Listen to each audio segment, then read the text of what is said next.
high on the conscious or the subconscious list of those people who are in charge of things in this country. The owners, forget these foolish elections, the owners of this country don't care about the poor in general. The owners of this country, what are we going... is this Karl Marx talking to me? The owners of this country are the voters of this country. You're wrong about that, my friend. Aren't the owners of this country the voters in this country who elected George Bush? No, they're not. Listen, politics, these elections are a charade. It is a charade. Okay. They are meant to... Well, I'll tell you, just listen for a minute. Learn a little something. The elections and politicians are in place in order to give Americans the illusion that they have freedom of choice. You don't really have choice in this country. Well, and as long as But there's a reason. There's a reason. There's a reason for this. There's a reason education sucks, and it's the same reason that it will never, ever, ever be fixed. It's never going to get any better. Don't look for it. Be happy with what you got. Because the owners of this country don't want that. I'm talking about the real owners now. The real owners, the big wealthy business interests that control things and make all the important decisions. Forget the politicians. The politicians are put there to give you the idea that you have freedom of choice. You don't. You have no choice. You have owners. They own you. They own everything. They own all the important land. They own and control the corporations. They've long since bought and paid for the Senate, the Congress, the state houses, the city halls. They got the judges in their back pockets. And they own all the big media companies, so they control just about all of the news and information you get to hear. They got you by the balls.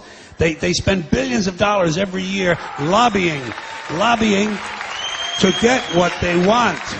Well, we know what they want. They want more for themselves and less for everybody else. But I'll tell you what they don't want.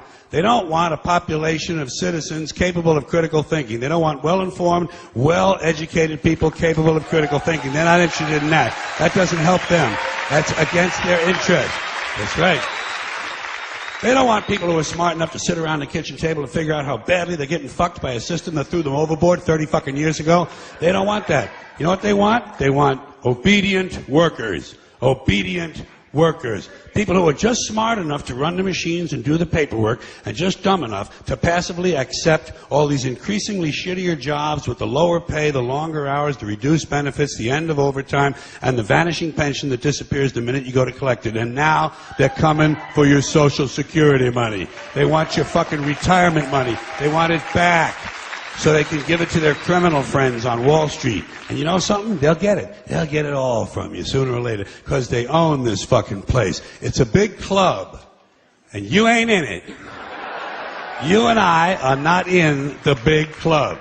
And by the way, it's the same big club they use to beat you over the head with all day long, where they tell you what to believe. All day long, beating you over the head in their media, telling you what to believe, what to think, and what to buy. The table is tilted, folks. The game is rigged. And nobody seems to notice. Nobody seems to care. Good, honest, hard-working people, white collar, blue collar, doesn't matter what color shirt you have on.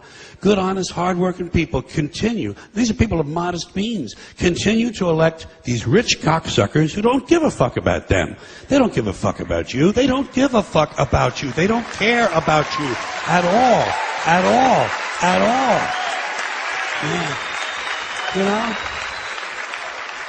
And nobody seems to notice, nobody seems to care. That's what the owners count on, the fact that Americans will probably remain willfully ignorant of the big red, white, and blue dick that's being jammed up their assholes every day. Because the owners of this country know the truth. It's called the American dream, because you have to be asleep to believe it.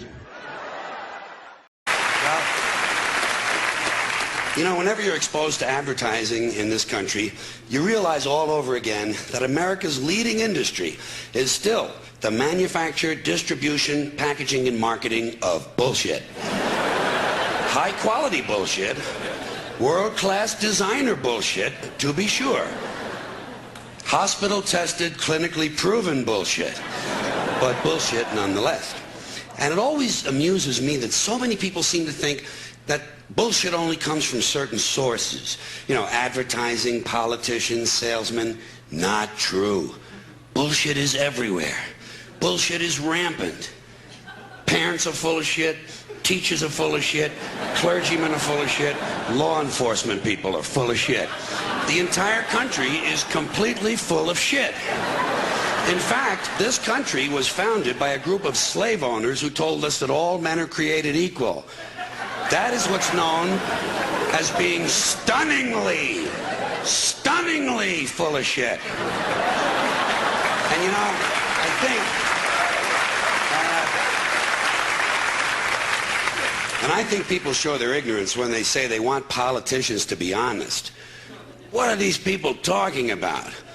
If honesty were suddenly introduced into politics, it would throw everything off. The whole system would collapse. And I think deep down the American people know that. The American people like their bullshit out front, where they can get a good, strong whiff of it. That's why they re-elected Clinton. Listen, Clinton might be full of shit, but he lets you know it. Dole tried to hide it. I'm an honest man. Bullshit. Bullshit. People don't believe that shit. Clinton said, hi, I'm full of shit, and how do you like that? And the people said, at least he's honest. At least he's honest about being full of shit. It's like the business world. All businessmen are completely full of shit. Just the worst kind of people you could ever want to run into. Businessmen. And the proof of it is, they don't even trust each other. They don't trust each other. When a businessman is negotiating a deal, the first thing he does is to automatically assume that the other guy is a complete lying prick who's trying to fuck him on the deal. So he has to do everything he can to fuck the other guy a little bit harder and a little bit faster. And then, when it comes to dealing with customers, that's when you get the big smile. That's when you get the big smile. Businessman always has that big smile on his face as he carefully positions himself directly behind the customer and unzips his pants and services the account.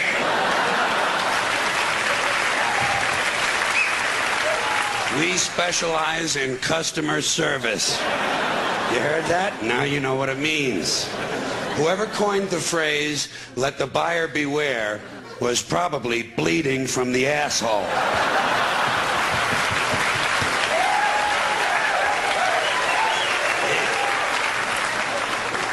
Then you have advertising. Advertising is the businessman's cheaply dressed $2 blowjob. Advertising sells you things you don't need and can't afford that are overpriced and don't work. And they do it by exploiting your fears and insecurities. And if you don't have any, they'll be glad to give you a few by showing you a nice picture of a woman with big tits. That's the essence of advertising. Big tits. Threateningly big tits. And speaking of big tits, what about show business? Show business, completely dishonest, corrupt, and full of shit, but in a nice way. Plenty of expensive drugs and perverted sex. If you're going to be full of shit, might as well enjoy your work. Then you have the media. Not just the news media, let's include them all. The media are almost literally exploding with bullshit because they're located right at the crossroads of all the other bullshit. The media are made up of equal parts advertising, politics, business, public relations, and show business. These people are sitting right at bullshit junction. There's enough bullshit in the media for Texas to open a branch office. And you still have enough left over to start 2 law firms and a Christian bookstore.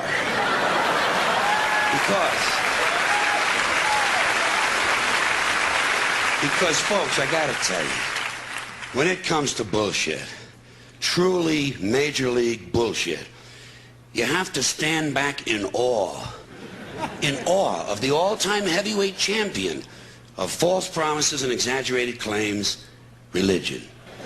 Organized religion. It's no contest. Religion easily has the best bullshit story of all time. Think about it. Religion has convinced people that there's an invisible man living in the sky who watches everything you do every minute of every day. And the invisible man has a list of 10 specific things he doesn't want you to do. And if you do any of these things, he will send you to a special place of burning and fire and smoke and torture and anguish for you to live forever and suffer and burn and scream until the end of time. But he loves you. He loves you. He loves you, and he needs money. He always needs money. He's all-powerful, all-present, all-knowing, and all-wise. Just can't handle money. Religion takes in billions and billions of dollars. They pay no taxes, and somehow they always need money. You talk about a good bullshit story. If I may be permitted a small pun, holy shit. Holy shit.